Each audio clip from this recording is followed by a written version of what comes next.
Nathan Zegura, Browns radio analyst. What to expect from the Browns offense with Tommy Rees now as the play caller? I think that you could have perhaps, different sequencing. You're not going to get a new playbook. You're not going to get things that aren't already in this playbook added in now. What you might get is more attention to corners of the playbook that maybe weren't getting as much attention prior to that. So I think that's where you could see a change.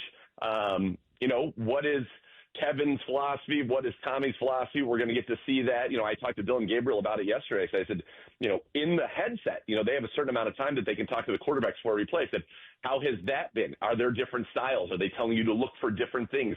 What's that been like for you? And he said, he's done it some. He did some in training camp. He did some in the OTA. So they're used to having him talk to him. But he said, yeah, sometimes guys pronounce words differently, things that you just don't even think about.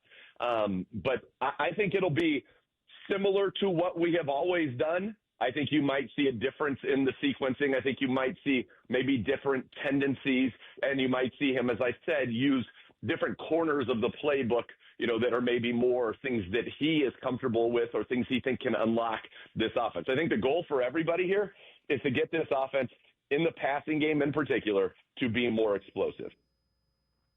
Well, it couldn't be worse or any less explosive. They've had more runs of over 30 yards than passes of over 30 yards.